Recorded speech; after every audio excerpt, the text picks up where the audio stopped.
As the world steps into 2026, the global economy stands at a pivotal moment. Growth is stabilizing, but trade tensions, geopolitical realignments, and climate-driven disruptions continue to reshape how nations produce, consume, and connect. Supply chains are more resilient than they were a few years ago, yet still vulnerable to shocks in critical minerals, energy markets, and technology-linked trade. In this shifting landscape, agility, digital intelligence, and sustainability have become the new pillars of global competitiveness. In the middle of this transformation stands India, not just as a fast-growing economy, but one of the world's most reliable engines of momentum. Entering 2026, India brings with it a powerful combination of strong macro fundamentals and rising global relevance. Growth remains among the highest in the world. Inflation is stable, public investment is accelerating, and with interest rates easing, credit and consumption are poised for a fresh cycle of expansion. The global headwinds of 2025, from tariff resets to supply chain fragmentation, have created new opportunities for India. As companies diversify away from concentrated manufacturing hubs, India has emerged as a credible alternative, a destination with scale, stability, and reform-driven competitiveness. From electronics to defense, from green hydrogen to digital services, India is becoming a central node in the world's rebalanced production networks.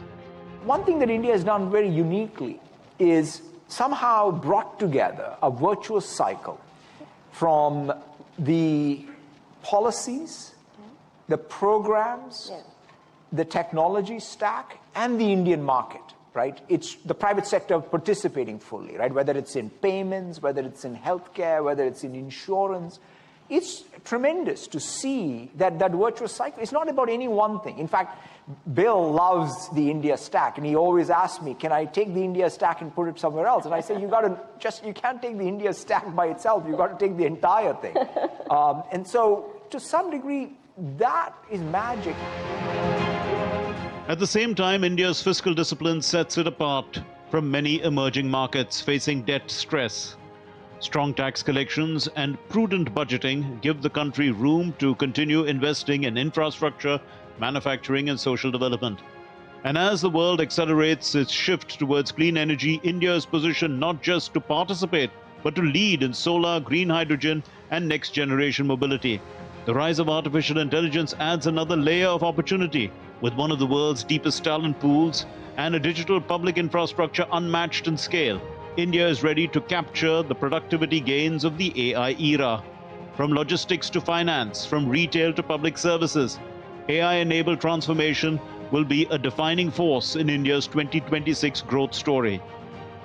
AI is an interesting investment opportunity because we don't really know what the end products are going to look like. But those who know and those who really understand AI programming, they're the ones who have been investing, and they happen to be mega cap companies, very, very large private investment companies that can cut large checks and also lend at a big scale. In a world searching for stability, India offers something rare: growth with resilience, reform with opportunity, and ambition with discipline. As 2026 begins, India stands ready not just to grow, but to lead in a global economy being reshaped by uncertainty, innovation, and the promise of a more sustainable future. India 2026, a confident economy in a fragmenting world. Bureau Report, DD India. Well, Mr. Basu, so if you were a big investor, like one of those mega caps, where would you be putting your money in 2026? Let's say which sectors and which countries? Well, I would be putting my money on India for, after all, the Indian equity market has had a relatively poor year. And typically, when you are one of the poorer performers, you're likely to be a strong one next year, because India offers strong growth, low inflation, a likely current account surplus, low levels of debt relative to the rest of the world. It is a paragon. It's an island of stability and strength in a turbulent global economy. So India is definitely going to be right up there. I would be looking at places like Japan. I would be looking at places like Vietnam as other places to invest. And sectors, I mean, I think the IT sector in India has had a challenging year. It's set to rebound quite strongly. And I think as interest rates come down, the rate-sensitive sectors of the Indian market, things like banks and property, etc., are going to do a lot better.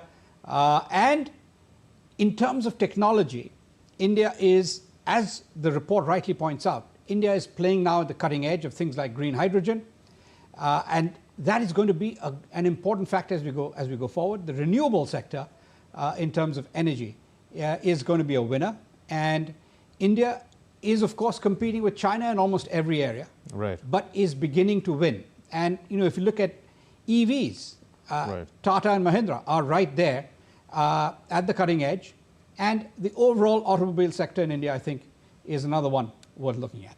We leave it there. Thank you very much, Mr. Prasenjit Basu, economist and author. Thank you for joining us and helping us understand what 2025 has been and what 2026 will look like.